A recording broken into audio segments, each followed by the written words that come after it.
The day Effie Rourke walked into the Harlan County cattle auction with her jaw set like iron and her dead husband's ledger tucked under her arm, every man in that dusty Colorado yard stopped talking long enough to stare, and not one of them had the decency to look away first.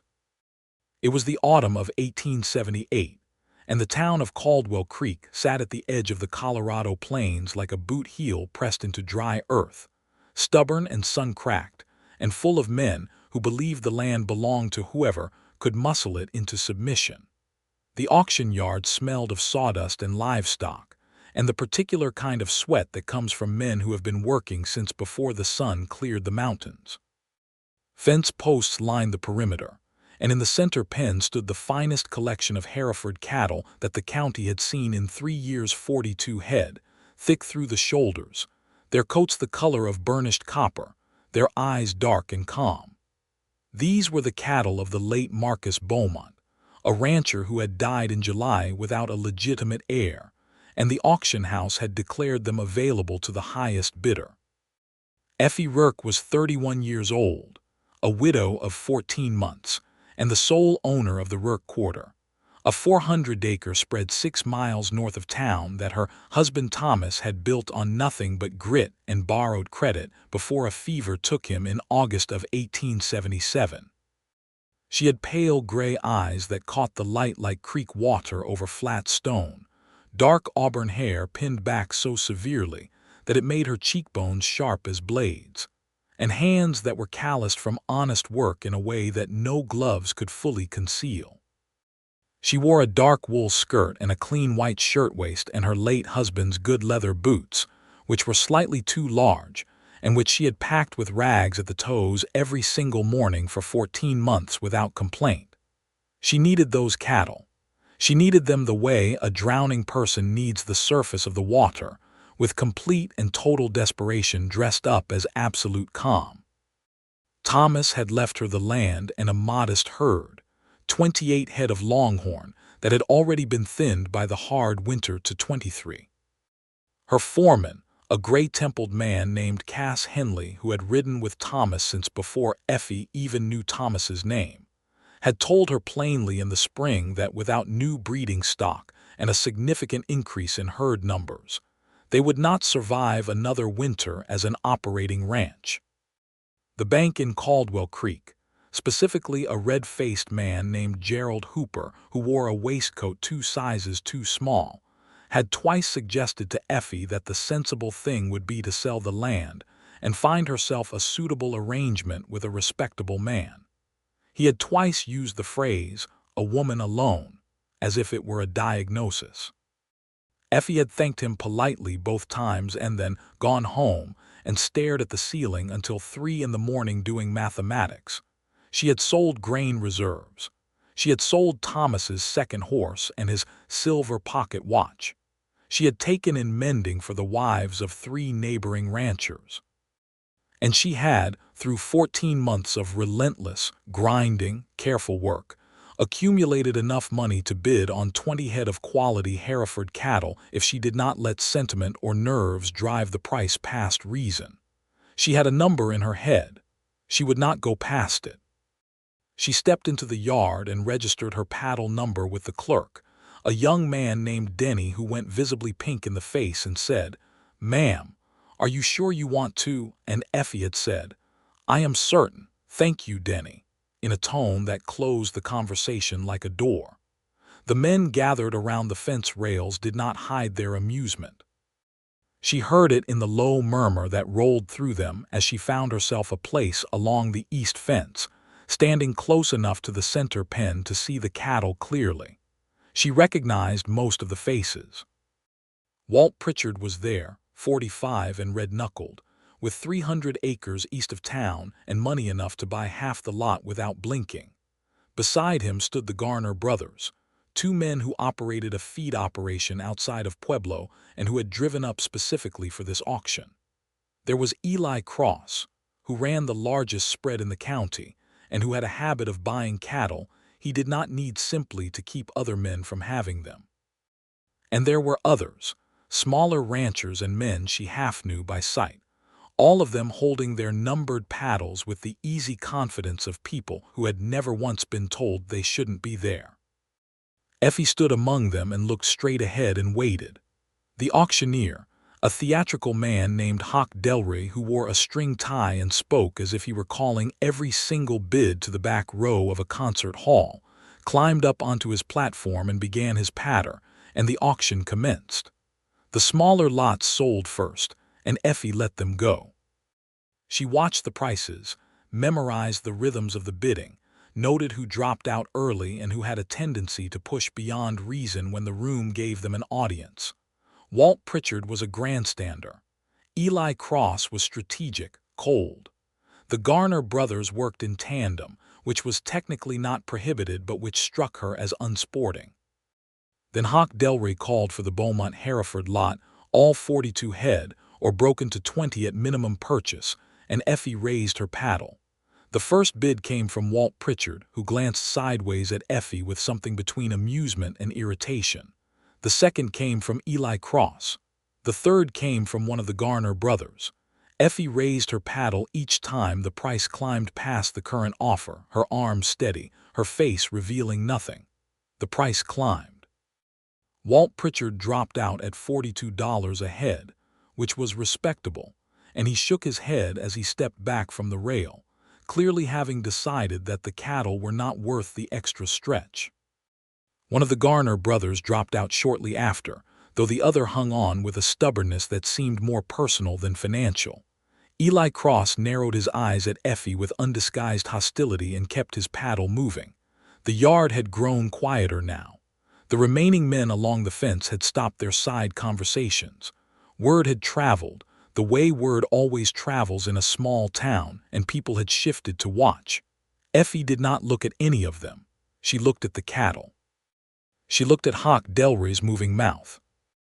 She looked at the number she had written on the inside of her left wrist in pencil that morning, $51 per head, 20 head, $1,020 total, which was every cent she had, and several cents more than she had been comfortable committing to, but which Cass Henley had told her was the absolute ceiling of what the Rourke quarter could absorb and recover from. The price hit $48. The remaining Garner brother folded. It was Effie and Eli Cross, and the yard knew it, and the yard had gone so quiet that she could hear the cattle moving in the pen. Cross pushed to 49. Effie raised her paddle. Cross pushed to 50. Effie raised her paddle without hesitation, and there was a moment, she felt it, sharp and physical, like the second before lightning, when Eli Cross looked at her face and understood that she was not going to stop.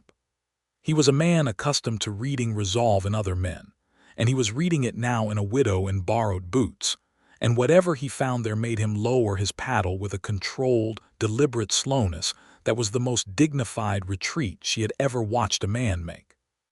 $50.50 to paddle number 14, Hawk Delray called, his voice leaping with genuine theatrical delight. 20 head of prime Beaumont-Hereford to paddle number 14. Do I hear any advance? Going once, going twice. Nobody moved. Sold, the yard erupted. Not in applause exactly, but in the particular electric noise of a crowd that has witnessed something unexpected. 100 conversations breaking out at once, men shaking their heads or laughing or leaning over to their neighbors with wide eyes. Effie heard someone say, "That's Rourke's widow," in a tone of pure astonishment, and she heard someone else say something less generous that she chose not to respond to.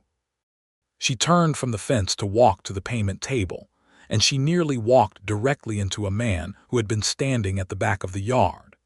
He was taller than she had initially registered, because he had been leaning against the far fence post with the particular relaxed posture of someone who had been very still for a very long time.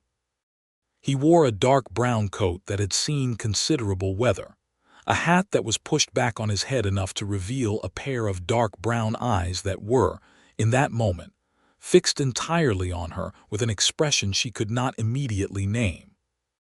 He was somewhere in his mid-30s, with the kind of face that had been shaped by outdoor work, a jaw that was square and sun-darkened, a straight nose, and a mouth that was currently curved in something that was not quite a smile, but was definitely not neutrality either.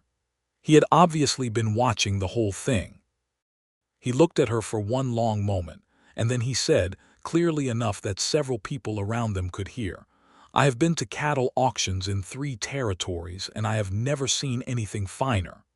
He was not, she realized with absolute certainty, talking only about the cattle. Effie felt heat climb her neck and was furious at herself for it. She said, "Thank you," in the same clipped, competent tone she had used with Denny the clerk, and she walked past him to the payment table, and she did not allow herself to look back. But she thought about it. All the way to the table, and all the way through the process of writing out the bank draft that represented everything she had and every hope she had staked on the coming year, she thought about dark brown eyes and a voice that had sounded like it meant something, and she concentrated very deliberately on the mathematics of cattle costs to make herself stop. She had cattle to arrange transport for. She had a ranch to save. She did not have time for tall men with observant eyes who said things like that in front of half the county. She had the bank draft signed and witnessed, and was in the process of arranging with the auction house to have the cattle moved to the Rourke quarter by week's end when a shadow fell across the table, and she looked up to find the same man standing at a respectful distance, hat in hand now, his dark hair slightly disordered from its removal. "Lewis Sutton," he said. "I beg your pardon for the intrusion, ma'am. I noticed that you'll be moving a considerable number of head, and I happened to overhear you're doing it without a large crew." Effie looked at him steadily. "My foreman and 2 hands will manage the move adequately, Mr. Sutton." "I don't doubt it," he said, and the way he said it made it clear he genuinely didn't. "I only meant to mention that I have some experience with cattle movement and I'm currently between positions. If you're in need of an extra hand for the drive, I work for fair wages and I ask nothing beyond that." She studied him for a moment. He held her gaze without flinching, which she appreciated, and without that particular quality of aggressive challenge that some men defaulted to when they felt they were being assessed by a woman, which she appreciated even more. "Where are you coming from?" she asked. "Most recently, a spread outside of Abilene, before that, Wyoming. I've got references if you want them. I can have them to you by tomorrow morning." "What brings you to Caldwell Creek?" Something shifted in his expression, not quite pain, but a quieting. "Needed a change of scenery," he said, and it was clearly not the whole truth and clearly was not nothing either. Effie looked at him for another long moment. Then she said, "I will review your references if you bring them to the auction office by 9 tomorrow morning. If they check out, I will consider your application for temporary ranch work through the end of the season. The pay is $12 a month with board. If that suits you, Mr. Sutton, I'll see you at 9. She picked up her paperwork and walked out of the auction yard, and she did not look back that time either, though the effort was considerably more significant. Lewis Sutton watched her go. He stood with his hat still in his hands and the October sunlight falling slant across the auction yard, and beside him a man he had spent the morning talking cattle prices with, a weathered old-timer named Roy with a white beard and an opinion about everything, clapped him on the shoulder and said, "Son, that is the most determined woman in 3 counties." "I believe it," Lewis said quietly. "She's a widow. Husband died last year." "Good man by all accounts." Roy squinted at him. "That the kind of work you're looking for? Ranch hand wages out on a spread that might not survive the winter." Lewis looked at the gate through which Effie Rourke had just walked.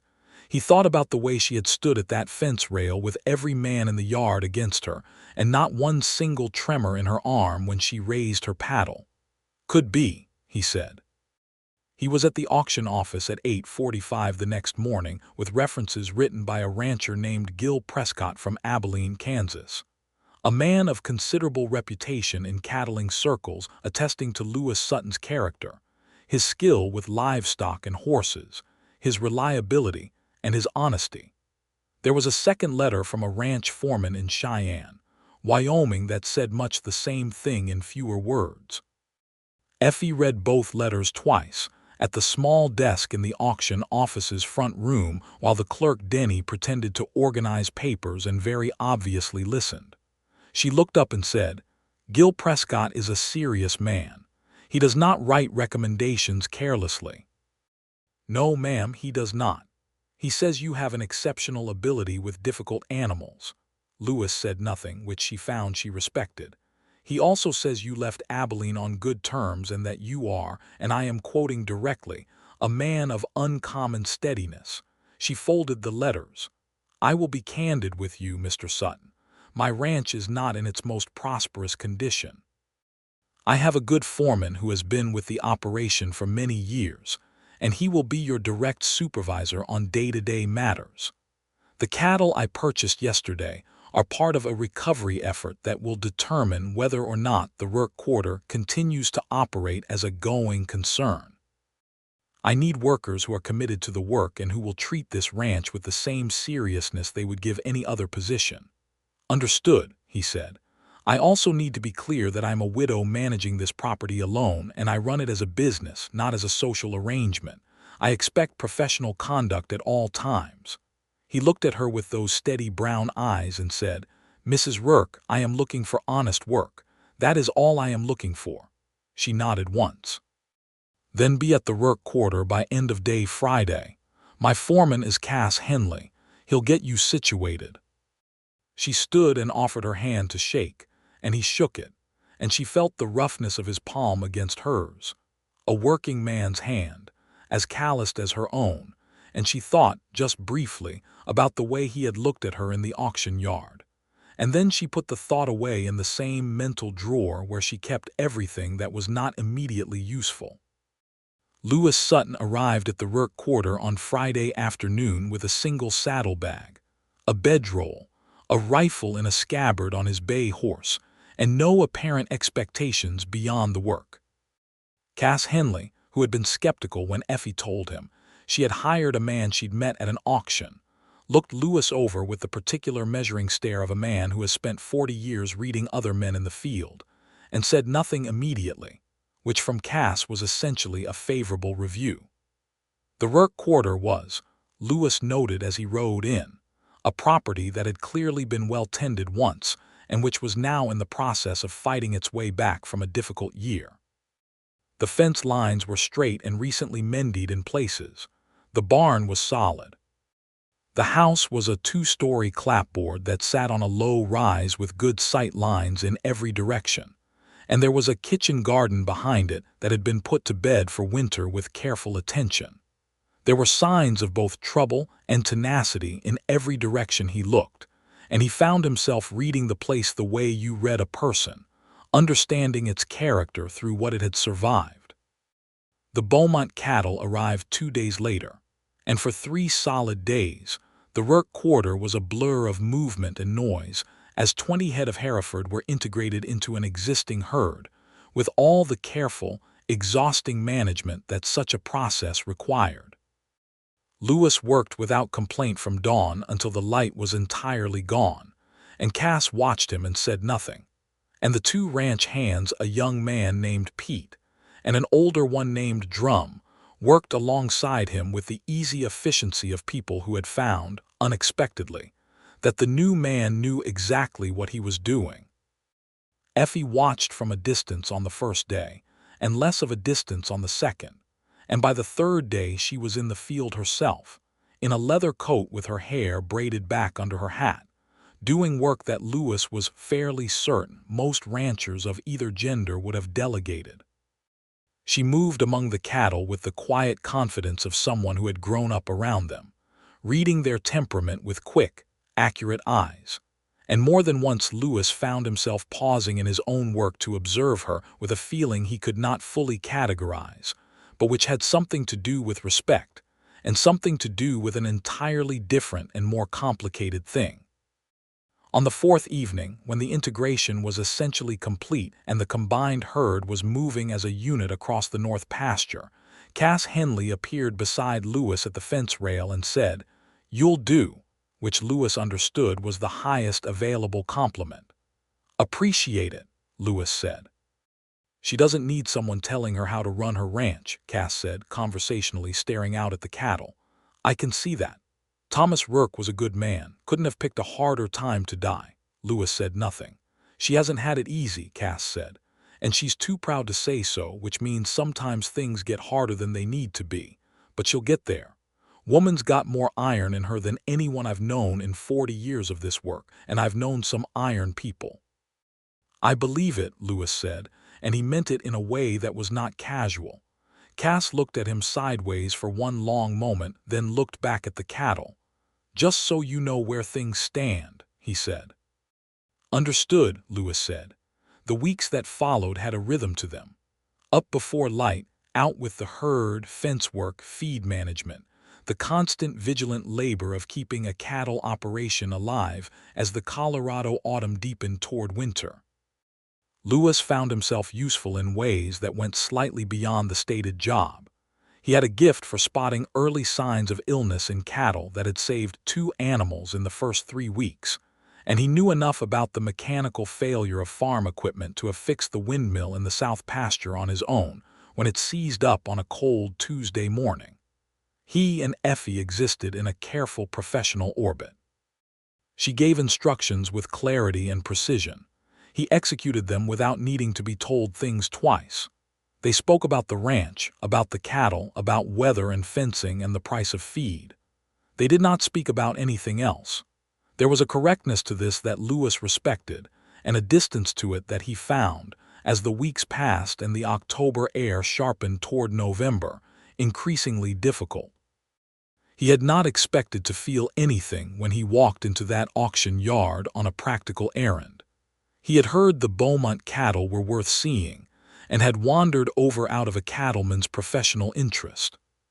He had not expected to see a woman standing alone along the east fence, with every man in the yard aligned against her, and the expression of someone who had made their calculations, and was not going to be moved by social pressure or intimidation, or the sheer accumulated weight of other people's expectations.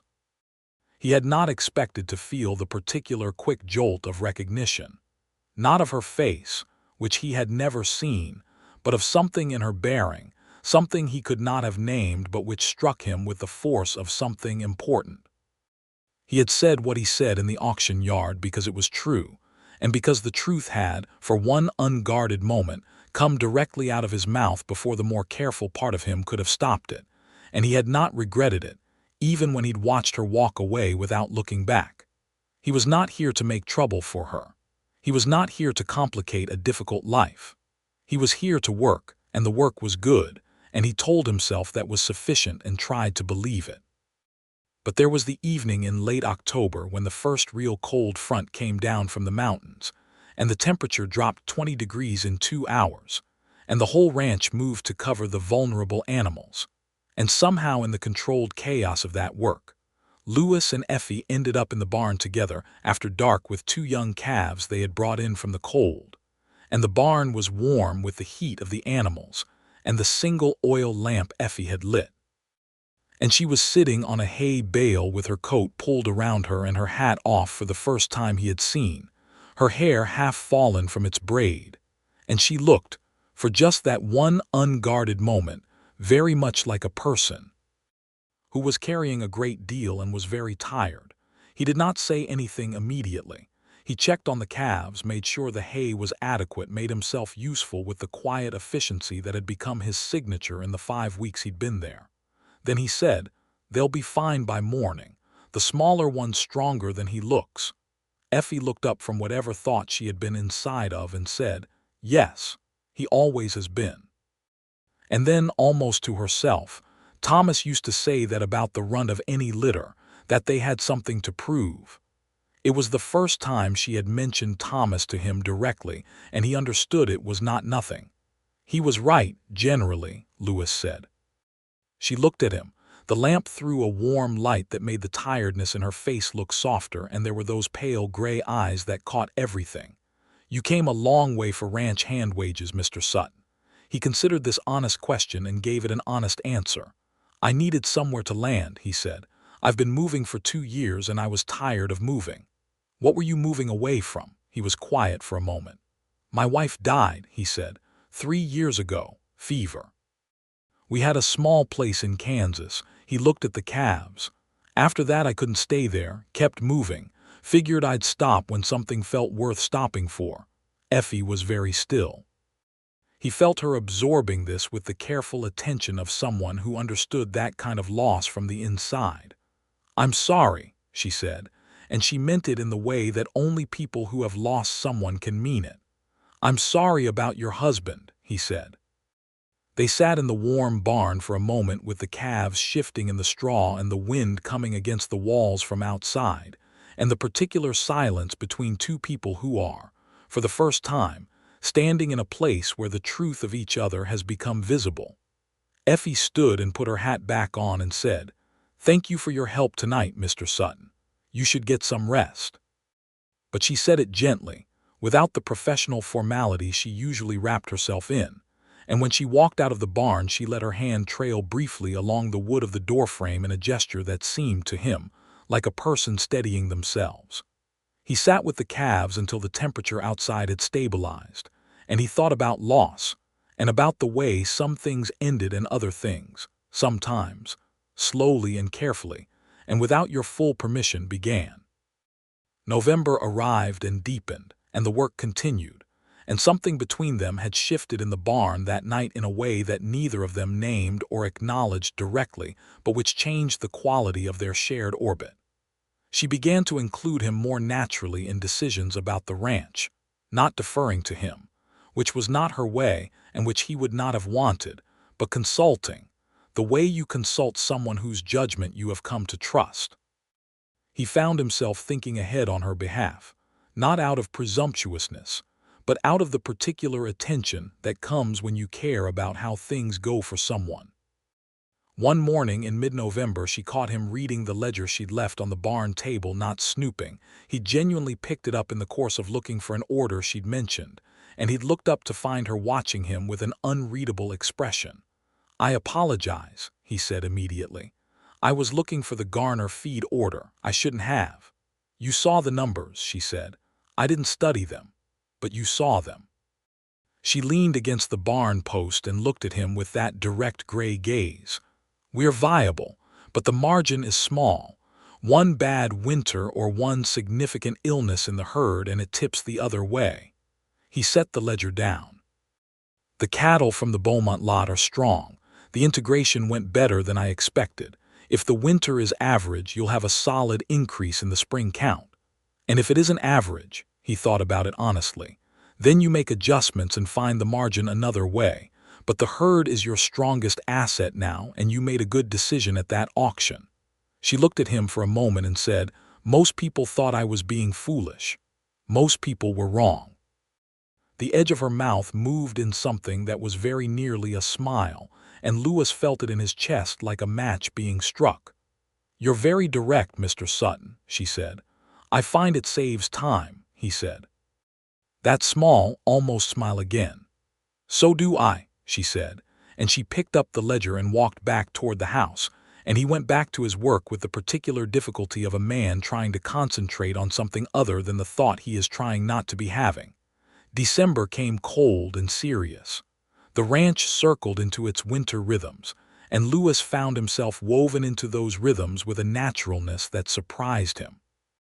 Cass had become something like a companion, and Pete and Drum had accepted him entirely, and the Rourke quarter began to feel, in a way he did not fully examine, like somewhere he lived rather than somewhere he was staying.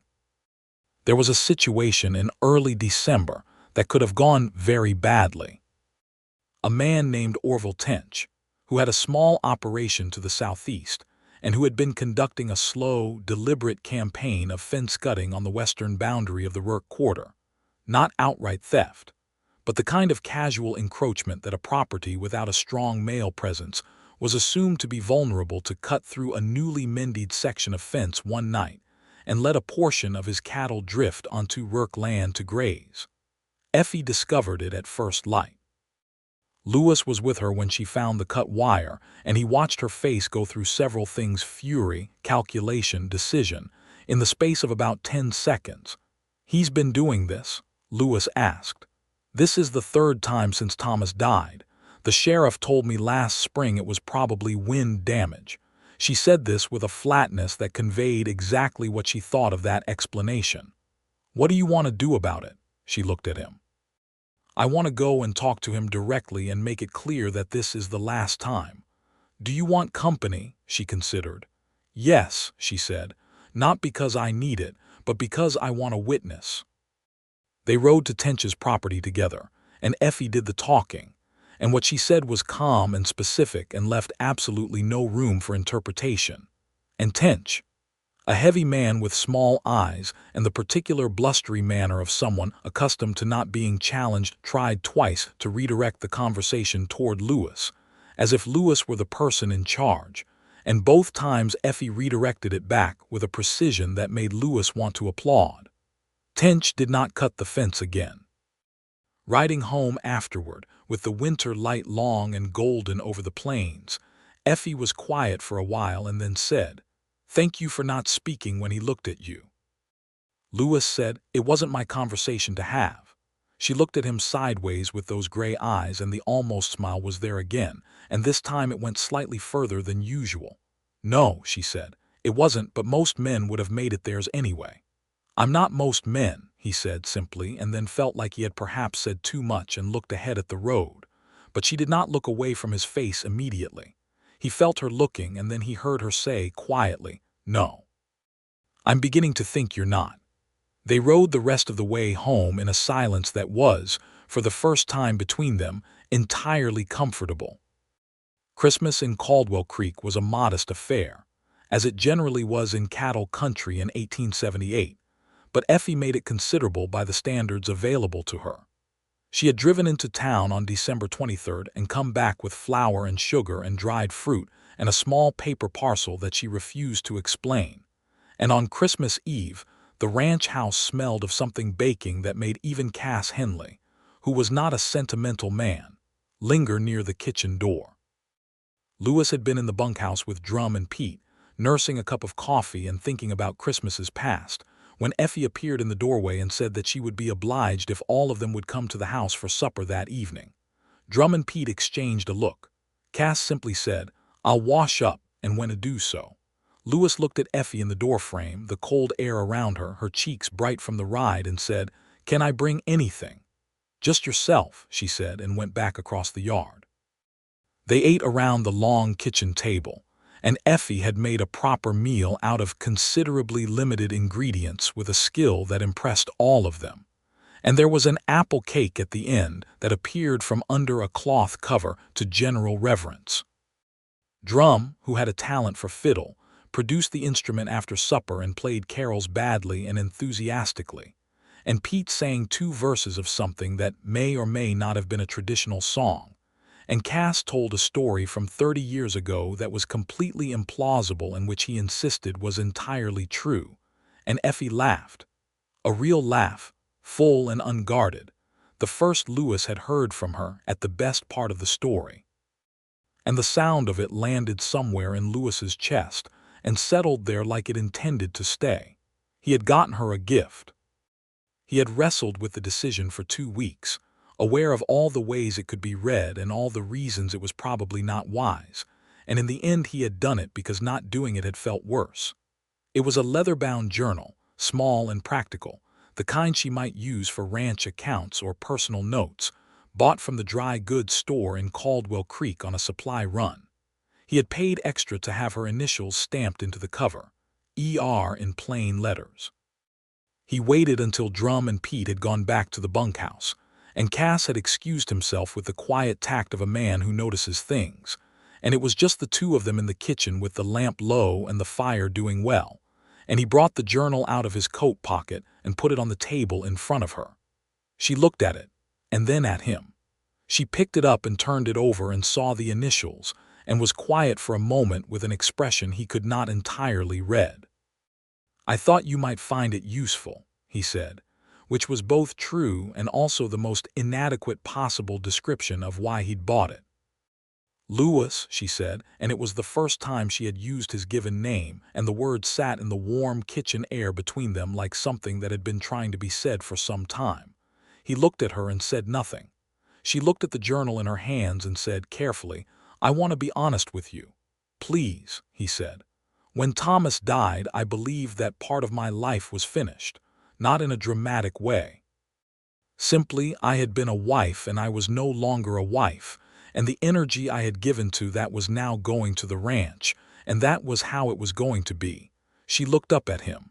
"I told myself that was fine. Most of the time I believed it." He waited.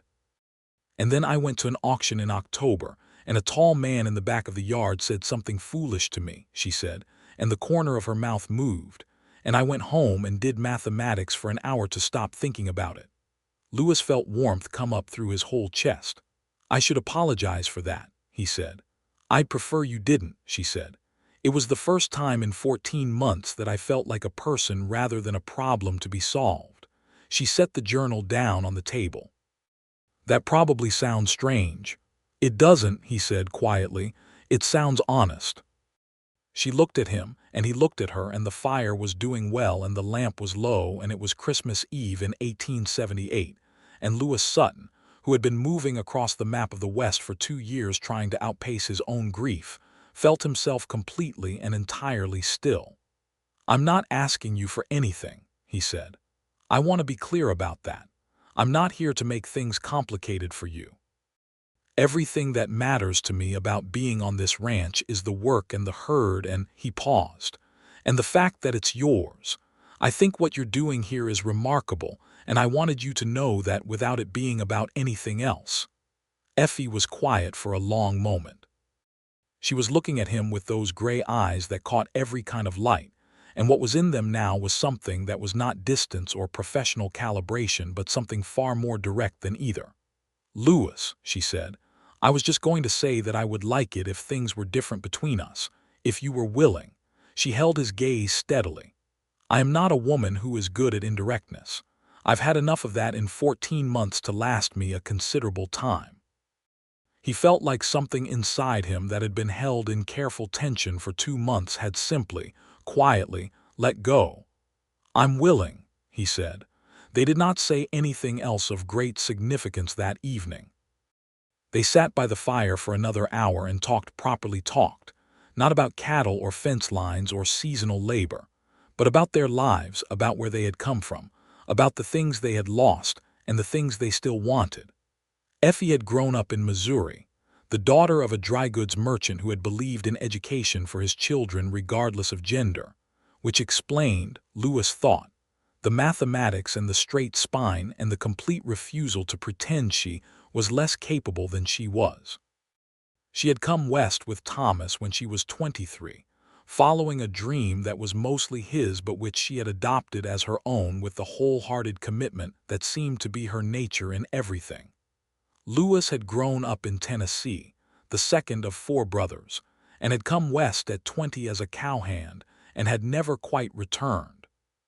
His wife's name had been Clara, and she had died of typhoid, and he had loved her in the uncomplicated, wholehearted way of 2 young people who had not yet discovered how complicated love could be.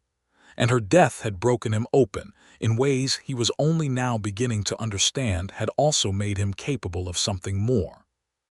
He told Effie this, and she listened with complete attention and said, "I think being broken open by grief is one of the most honest things a person can be." And he thought about that for a long time afterward. He walked back to the bunkhouse under a sky that was completely clear and cold, with stars like salt scattered on black cloth, and he looked up at them and thought that he had not, until that moment, realized how much he had been hoping the sense of having somewhere to land would eventually become the fact of it. January was the hardest work month on a cattle operation, cold and relentless, and the work quarter bent into the winter with all available effort. The herd was holding well. The Beaumont cattle were proving out as the strong, healthy animals Effie had paid for, and 2 of the cows were visibly pregnant in ways that Cass identified as promising for the spring count. Lewis worked as hard in January as he had in October and November, which was to say without reservation, and the difference now was that in the evenings, when the work was done, and the temperature had dropped to the kind of cold that made the nails in the barn walls creak. There was sometimes a lit window in the main house, and an invitation to come in for coffee that both of them understood was also something more. They were careful with each other. It was a small community, and Effie was a widow with a reputation for competence that she had worked very hard for, and both of them understood the particular scrutiny that a widowed woman was subject to in a western town in 1878, in ways that were entirely unfair but entirely real. Lewis was her employee, technically. They acknowledged this. They navigated it with the deliberateness of two people who are both serious about the thing they are navigating toward. But there were evenings by the fire where she read and he fixed things, harnesses, broken tools, the endless small repairs of a working ranch. And the domesticity of it had a warmth that did not require naming to be felt. There were afternoons where they rode the fence line together, and the conversation ranged freely, and the sound of her voice had become something he looked forward to the way he looked forward to sunlight after a week of clouds. There was a morning in late January when they encountered each other at the barn in the gray pre-dawn before either of them had said a word to anyone, and she had simply handed him a cup of coffee without commentary, and they had stood together watching the herd in the east pasture, and it had been the most natural thing in the world. In February, the first of the Hereford calves arrived, and it was Lewis who was in the barn when the cow went into labor at 2 in the morning, and he sent Pete to the house to wake Effie, and she came across the dark yard in her coat over her nightgown, her hair completely unbound for the first time he had ever seen it, dark auburn falling past her shoulders, and she pushed her sleeves up and helped bring that calf into the world with the same fierce competence she brought to everything. And when it was over and the calf was standing on uncertain legs and the cow was calm and the crisis was resolved, Effie sat back on her heels in the straw and looked at the calf with something luminous in her face, and Lewis sat beside her and looked at the same thing and felt, without any particular drama, that he was exactly where he ought to be. "That's the future of this herd," she said softly. "Yes," he said. She looked at him, still luminous from the effort and the relief, her hair loose around her shoulders, and he looked back, and it was not the moment for words, but something passed between them that both of them would remember for the rest of their lives as the moment things became entirely clear. On a Sunday in the middle of February, when the ranch work had a brief natural pause and a thin winter sunshine came down on the yard and made everything look cleaner than it was, Lewis put on his good coat and knocked on the front door of the ranch house, rather than coming around to the back as he usually did.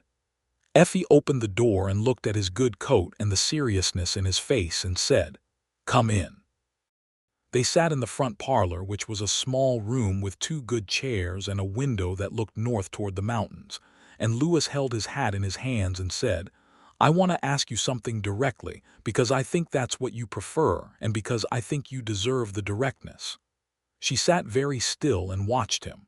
"I want to stay," he said, "not as a ranch hand. I want to stay as, I want to ask if you would consider," he stopped, because he had rehearsed this conversation 17 times and it was not going remotely as rehearsed. "I am in love with you," he said more simply. "I have been since the auction, I think, or since very shortly after, and I know that's a thing that requires more than an announcement. I know you have a life that you have built and protected with a great deal of effort, and that it is not a small thing to ask you to reconsider the shape of it. But I want to stay, Effie. I want to build something here with you if you'll have me, and I wanted to say it plainly so that nothing is assumed or left unsaid." The parlor was very quiet. The sunlight came through the north window and lay across the floor in a clean, pale rectangle. Effie Rourke sat in the opposite chair and looked at Lewis Sutton with those gray eyes that had been honest about everything since the first moment he'd seen her, and what was in them now was not surprise. It was recognition, deep and certain, the expression of someone hearing something that they already knew to be true.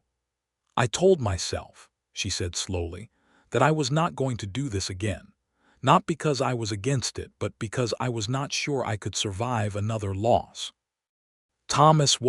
Thomas was a good man and I loved him, and losing him was the hardest thing I have ever done. The ranch was harder to keep running after, but the grief was harder than the work. And I genuinely thought that I would just do the work and that would be enough. Lewis waited. But you came and kept proving things, she said, and the ghost of a smile was there. You kept being exactly what you appeared to be. I kept waiting for the complication and it didn't come. You fixed my windmill and you didn't take credit for it. You stood in front of Orville Tench and let me do the talking. You gave me a journal with my initials on it and didn't make it about anything other than what it was. She looked at him steadily. I have been falling in love with you since approximately October, and I have been deeply annoyed about it because it was inconvenient and I had decided not to. Lewis felt something that was very close to laughter. I'm sorry for the inconvenience, he said. You are not sorry at all, she said, and she was smiling now openly, fully, the real smile he had heard for the first time at Christmas, and it was even better to see it than to hear it. No, he admitted. I am not. She stood from her chair and crossed the small distance between them and stood in front of him, and he stood too, and she took his face in both her calloused hands the way you hold something you have decided to keep, and she said, yes, stay, build something here. I would very much like you to. He put his hands over hers and held them there, her palms against his face, and looked at her and said, I am going to marry you, Effie Rourke, if you'll let me. Eventually, she said, yes. And then she kissed him, and it was the first time. And it was a cold February morning in Colorado in 1878, and outside the window the mountains were very white against a pale blue sky, and the Rourke quarters herd was moving in the north pasture, and everything that needed to be said had been said. Cass Henley, who had seen them from across the yard and had the good manners not to comment on it, told Drum and Pete simply that the work was continuing and that was that, and Pete said, well, it's about time, and Drum laughed so hard he dropped his coffee. Spring came to the Rourke quarter like a long exhale after a held breath.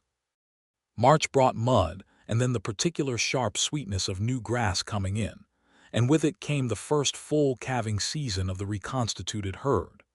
The Beaumont cattle had been worth every cent of the difficult price Effie had paid, and by the first week of April the herd count was up to 56 head with more expected. And Cass walked the north pasture one morning and said to Effie, with the restraint of a man not accustomed to enthusiasm, this is a good herd. This is a genuinely good herd. Effie looked at the cattle moving in the spring sunlight and said, yes, it is. And then she looked at Lewis, who was leaning on the fence post beside her, and the look had an entire conversation in it that Cass pretended not to see. The formal proposal came in April properly, with Lewis on one knee in the parlor, and a ring he had ordered from the jeweler in Pueblo. A simple gold band with a small turquoise stone, because she had mentioned once in passing that she liked the color of it, and he had remembered. And Effie said yes before he had finished the sentence. And then she said, get up, you're going to ruin those trousers. And he laughed and stood, and she was in his arms, and the parlor was full of the smell of spring, coming through the open window.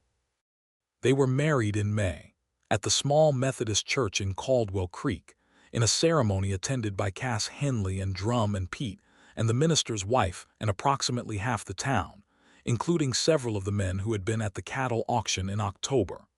Walt Pritchard was there, and shook Lewis's hand and told Effie she was the best thing that had happened to Harlan County in years. Eli Cross was conspicuously absent, but nobody mentioned it. Denny the auction clerk was there and went pink again, out of happiness this time. Roy the old-timer from the auction who had talked to Lewis that first day was there and leaned over to Lewis before the ceremony began and said, told you she was the most determined woman in 3 counties. You were right, Lewis said. You're a lucky man, Lewis Sutton. I know it, Lewis said. Effie came down the short aisle in a dress of soft blue-gray wool that she had made herself, and she was not carrying flowers because she was not that kind of person, but she had pinned a small spray of early columbine to her collar, and her hair was up but less severely than usual, with pieces of it coming loose in the way he had grown to love. And when she got to the end of the aisle and looked at him, her eyes were very bright. The minister read the vows and they said them back. And when Lewis said, "I do," his voice was steady. And when Effie said, "I do," her voice was steady too. And there was nothing performed about either of them. Only two people who had found each other across a year of loss and work and careful, honest attention, saying the truth out loud. They came home to the Rourke quarter as the sun was going low, and it was already feeling like a different kind of homecoming. Summer was the fullest season, and the ranch was genuinely prospering. The herd was strong. The cattle prices in the fall were forecast to be favorable, and Lewis's knowledge of cattle management had introduced two new approaches to the grazing rotation that Cass had adopted with characteristic minimal acknowledgement and maximum efficiency. They worked side by side as they had since October, but the nature of that side-by-side had changed in every way that mattered. There were mornings where Lewis would come in from the early rounds to find Effie already at the kitchen table with the ledgers and her coffee, and he would sit across from her, and she would show him the numbers, not because she needed help with them. She did not, but because they were building this together now, and the numbers were part of it. There were evenings on the porch of the ranch house watching the summer light go gold over the pastures, and the conversations they had in those evenings were the kind you can only have with someone you have chosen deliberately, someone you have been honest with from nearly the beginning. She laughed more than she had before. He noticed this, and it was one of the things he valued most, the increasing frequency of that unguarded full laugh, and the fact that he was often the cause of it, not through any effort to perform, but simply through being himself in her company. She was sharper and funnier than he had initially realized, with a dry edge to her observations that caught him off guard regularly and delighted him every time. He was, in ways he hadn't anticipated, her particular audience in this, the one person who caught every turn of phrase and appreciated it fully, and he could see her knowing this and enjoying it, and the enjoyment of being fully known was visible in her face in moments she was not guarding, which were becoming more numerous. In July, word came from the bank, now managed by a different officer, as Gerald Hooper had retired, that the Rourke quarters account was in favorable standing, and that the outstanding notes from Thomas's original operations were being settled ahead of schedule. The new bank officer, a younger and less waistcoat-bound man named Albert Wells, had actually ridden out to look at the herd and had said, with genuine professional admiration, that the ranch was one of the more impressive recovery stories he had seen in his career. Effie had thanked him politely, and after he rode away, had gone and stood in the north pasture for a long time by herself. Lewis had watched from a distance and understood without going to her that she was having a private moment with everything she had been fighting for, all the 14 months before he arrived and all the months since, and that this was between her and the land and Thomas's memory and her own considerable self. When she came back across the pasture, she came straight to him, and he opened his arms and she walked into them, and she pressed her face against his chest and he held her, and she did not cry, but she breathed in a way that released something long held, and he held on. He would have been very pleased, she said, muffled against his shirt. He would have been proud of you, Lewis said. Specifically, whatever he built, you kept it alive. She was quiet for a moment, and then she said, "We kept it alive," and pulled back and looked at him, and her eyes were bright. "We kept it alive," he agreed. In August, Effie told Lewis she was expecting a child. She told him early in the morning, before the rest of the ranch was awake, in the kitchen with 2 cups of coffee and the kind of careful deliberateness that said she had been holding the news for a few days and deciding how to say it. Lewis heard the words and was quiet for a moment, and then he stood from the table and came around to her side of it and took her face in his hands exactly the way she had taken his in the parlor that February morning, and he kissed her forehead and said, "Effie, how are you feeling?" She put her hands over his and said, terrified, also very happy. She looked at him, both at once. "That's allowed," he said. "You're not terrified." "I'm also both at once," he said, and she laughed. And he sat down beside her, and they drank their coffee in the early morning with the August light coming in yellow and strong through the kitchen window, and talked about the future with the quiet seriousness and occasional laughter of two people who had found, against reasonable odds, that the future was something to look forward to. The pregnancy was healthy, and Effie continued working through it with characteristic stubbornness, though Lewis and Cass engaged in a quiet, unspoken collaboration to ensure that the heavier physical work was handled without making an announcement about it that she would have found patronizing. She noticed anyway, of course, and told Lewis once with considerable directness that she was expecting a child, not made of glass, and he said, "I know that. I am selfishly protecting my own peace of mind, not making a statement about your capabilities," and she had considered this response and found it acceptable.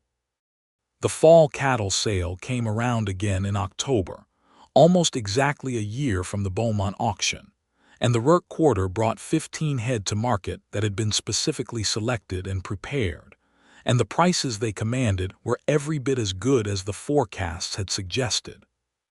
Lewis stood beside Effie at the auction and watched her work the room, because that was what it was. She knew every rancher and every price and every variable, and felt the same thing he had felt watching her the year before, in the back of the yard before she knew he existed. That particular quality of witnessing something uncommon. After, while the paperwork was being completed, he found himself standing near the back fence of the auction yard, almost exactly where he had stood the previous October, and he thought about the chain of events that had come from a single, unrehearsed sentence said to a woman who had just outbid every man in the room. He thought about all the distances that had been covered in a year and felt a gratitude that he did not have adequate words for, so he did not try to put it into words, only stood with it for a moment. Effie appeared beside him. She looked at him looking at the empty auction yard and said, "Remembering something." "A lot of somethings," he said. She took his hand, which she did in private without self-consciousness now, and stood beside him for a moment looking at the yard. "I was so frightened that day," she said, "not of losing the auction, of everything that would happen if I didn't win it." "You didn't look frightened." "No," she said, "I never do." He looked at her. "That's one of the first things I noticed about you. That I'm stubborn. That you carry your fear inside where it doesn't control you," he said. "And that is not the same as stubbornness. That is something considerably rarer." She looked at him with those gray eyes for a long moment. The October sun was doing the same thing it had done a year ago, coming in at a low angle and making the auction yard look like something in a painting, and she was more beautiful to him now than she had been then, which he had not known was possible. "Take me home, Lewis," she said. "Yes, ma'am," he said, and she laughed at the formality, and they walked out of the auction yard together. The baby came in late February, during a late-season snowstorm that arrived without sufficient warning and confined the entire ranch to its buildings for 3 days. The doctor from town made it out on the first morning of the storm in a feat of stubborn horsemanship that Lewis would forever respect him for, and Cass Henley walked the barn floor for 6 hours without stopping, and Pete prayed in a way that suggested more religious conviction than he had previously demonstrated, and Drum played his fiddle very softly in the bunkhouse, and Lewis sat with Effie through all of it. The child was a boy, born at 4 in the morning with the snowstorm doing its considerable worst outside, and the ranch house warm and lit, and full of the particular suspended quality of time that surrounds new life.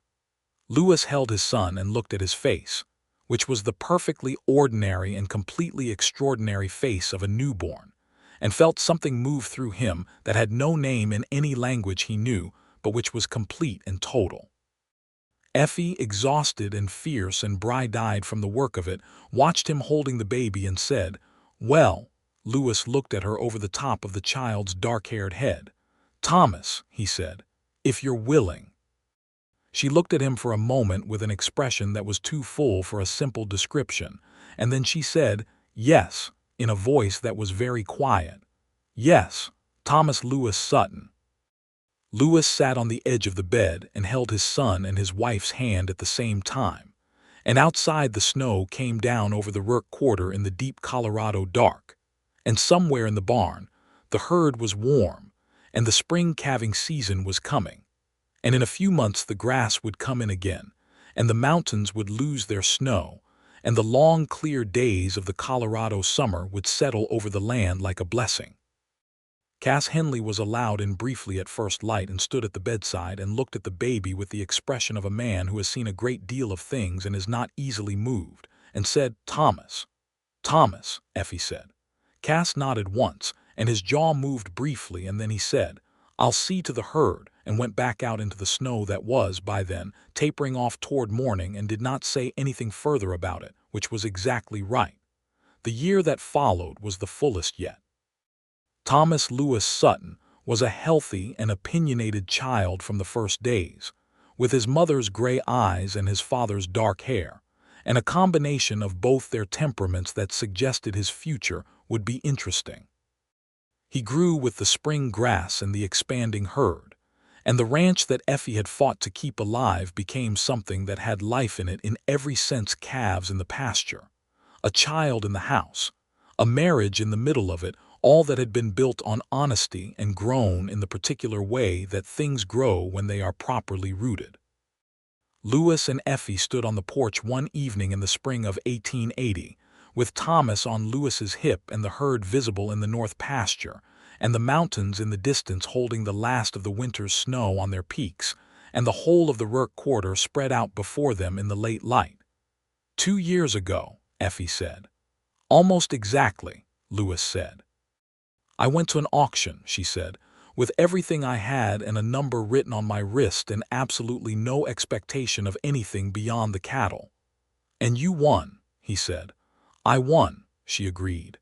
There was a satisfaction in her voice that was deep and certain and had nothing to do with vanity. "And a man in the back of the yard said something to me. He said he had never seen anything finer," Lewis said. She looked at him with a directness that had never wavered since the first moment she turned those gray eyes on him. "And was he right?" Lewis looked at her. He looked at their son, who had grabbed a fistful of his shirt and was contemplating it with great seriousness. He looked at the herd and the pastures and the mountains and all the length and breadth of the life they had made in this place out of grief and work, and a single unrehearsed sentence on an October morning. "He was right," Lewis said. "He was completely right." He just did not yet understand everything he was looking at. Effie smiled at him, the full, unguarded smile, the one he would have done nearly anything to see when he first arrived, and which he still felt like a gift every time, and leaned her shoulder against his and looked out at the ranch. "Stay," she said quietly. It was what she had said in the parlor that February when he had asked. "I'm not going anywhere," he said. "I have been here for exactly as long as I needed to be, and that is going to be the rest of my life." The sun went down behind the mountains in layers of orange and pink and gold, and the herd settled in the pasture, and young Thomas made a decisive grab for the porch railing and was gently redirected, and the Rourke quarter, which would become the Rourke Sutton quarter on the deed that Lewis and Effie had signed together that spring, a quiet act of formality that meant more to both of them than they said about it, sat on the Colorado plain in the last of the evening light like something that had been tested and had held. In the summer of 1880, Cass Henley finally agreed to take a partial retirement, though his version of partial retirement was to continue doing most of what he had always done, but at slightly shorter hours, and with a younger man named Samuel Greer coming on to help with the work he had previously done alone. Samuel was 18 and recent from Missouri with good references, and the eager, slightly overwhelmed quality of someone who has not yet been broken in by serious work, but who has the right raw materials for it. Lewis recognized something in him and took him under his direction with the same patient attention that Gil Prescott had once given Lewis himself, and Cass watched this and said to Effie one afternoon, "Your husband is a good teacher." Effie had looked at him with those clear eyes and said, "He is good at most things." "He is," Cass said, simply and without qualification. The neighboring ranches took note, as neighboring ranches do, of how the Rourke quarter had transformed in 2 years. The property that had been quietly expected to fold after Thomas Rourke's death was now one of the stronger operations in Harlan County, and the decision Effie had made at the Beaumont auction, the one that had been discussed at the time with a mixture of admiration and condescension and naked disbelief, was now generally referred to simply as good business, as if that had been the consensus all along. Eli Cross had eventually come around in his own limited way, as people with too much pride for easy reconciliation do, which is to say, he was civil at the county ranching meetings and did not go out of his way to make difficulties. Orville Tench had sold his property and moved away in the spring of 1879, for reasons unrelated to fence disputes, but which Effie had noted without expressing any particular grief. Walt Pritchard had become a genuine neighbor in the best sense, the sort of man who shows up with a wagon when someone needs help moving something heavy and who does not keep score about it. The bank, under Albert Wells, had extended a favorable line of credit to the ranch in the summer of 1880 for a planned expansion into a second grazing area to the northeast that Lewis and Effie had been mapping since the winter. This expansion would increase their operational capacity by a third and put them in the tier of ranches that could weather 2 or 3 bad seasons in a row without reaching crisis, which was, as Lewis had told Effie one night over the plans spread across the kitchen table, the difference between surviving and actually living. In September of 1880, under a sky so blue it looked painted, Lewis and Effie Rourke Sutton rode the fence line of the new northeastern section together, as they had ridden so many fence lines over 2 years, and looked at the land that was now legally and in every practical sense theirs. "This is good land," Lewis said. "All of it is good land," Effie said. "People just have to be patient enough to find out." He looked at her and thought, not for the first time, that she was the most formidable person he had ever known, and that this quality in her, which might have been intimidating to someone looking for a different kind of life, was exactly the thing that had made her the right person for him. He was not a man who wanted to be needed. He was a man who wanted to be chosen, which was an entirely different thing, and Effie Rourke had chosen him with the same clear-eyed deliberateness she brought to every decision of consequence, and the knowledge of that was something he carried in his chest every day like warmth. "I want to ask you something," Effie said. "Ask it. Are you happy?" She said it directly, the way she said everything, looking at him with those steady eyes. Not content, not making the best of things, happy. He thought about it seriously because it was a serious question from a person who meant it. He thought about the life they had made in this place, about young Thomas and the herd and the ledger numbers that finally ran in the right direction, and the evenings on the porch and the mornings in the kitchen, and the way the mountains looked from the north pasture fence on a clear day. He thought about who he had been when he rode into this county 2 years ago, moving and moving, unable to stop, and who he was now, standing on his own land with his wife beside him and a life that was growing in every direction. "Yes," he said, "completely and without qualification, yes." She nodded once, as if this was information she was recording carefully. "Good," she said. "I am too." And then, because she was Effie and she could not let sentiment go entirely unbalanced by practicality, she added, "We should check the east fence post on the way back. One of them looked soft when we came through last week." Lewis laughed. "We'll check it on the way back," he said. They rode east together into the September afternoon, and the Colorado plain was gold and wide around them, and somewhere behind them on the rise, the ranch house sat with smoke coming from the kitchen chimney, where Cass was presumably making himself useful in the way he always did, and young Thomas would be awake from his afternoon rest and raising considerable hell about it, and the herd was moving in the north pasture, and the Rourke quarter, theirs, both of them, in every way a thing can be owned, was alive and prospering and entirely, completely, undeniably real. The east fence post was indeed soft, and they noted it down to be replaced in the morning. And they rode home in the long gold light of the September evening, with the mountains going purple behind them and the first stars appearing over the eastern plains. And when they reached the yard, Lewis helped Effie down from her horse the way he always did. Not because she couldn't manage it, but because he liked any excuse to put his hands at her waist, and she had long since stopped pretending she minded, and she said, "Thank you," and he said, "Always," and they led their horses into the barn together. Cass was on the porch with Thomas, who was regarding the world from the porch railing with the proprietary expression of a child who has decided everything in view belongs to him. And when he saw Lewis and Effie coming across the yard, he pointed at them and said something emphatic in the limited vocabulary of a child approaching his second year. And Cass said gravely, "I believe he is greeting you." And Lewis went up the steps and took his son and held him up against the evening sky, and the boy laughed. And Effie leaned against the porch post and watched them with those gray eyes that caught the last of the light. There would be more years and more seasons, and more calves born in cold barns, and more contracts negotiated, and fence lines mended, and difficult winters survived, and long, sweet summers that seemed to go on just long enough to be remembered. There would be more children, a daughter 2 years later, who came into the world with her mother's eyes and her father's stubborn mouth, and who would grow to be exactly the kind of person you'd expect from those particular parents.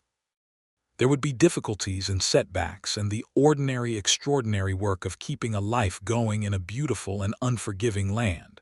And through all of it, the thing that had started with a paddled number and a single honest sentence in a crowded auction yard would hold and hold and hold. But that came later. In September of 1880, on the porch of the Rourke Sutton Ranch in Harlan County, Colorado, with the mountains going dark against a sky full of stars, there was a man holding his laughing son and a woman watching them with a full heart. And the cattle were in the pasture, and the ledgers were in order, and the life they had built was standing around them in every direction, solid and particular and entirely their own. Lewis Sutton had been to cattle auctions in 3 territories, and he had seen a great many things in his time on this earth. And he had said on an October morning in 1878 that he had never seen anything finer, and every day that followed had proven that he was more right than he had even known how to be. Effie reached out and took his free hand, the way she did sometimes without preamble, and he held it, and they looked out at the land together, and the stars came out one by one over Colorado, and everything that needed to be was settled, and everything that had needed to be found had been found, and the story of the Rourke quarter was only, in the most important ways, just beginning.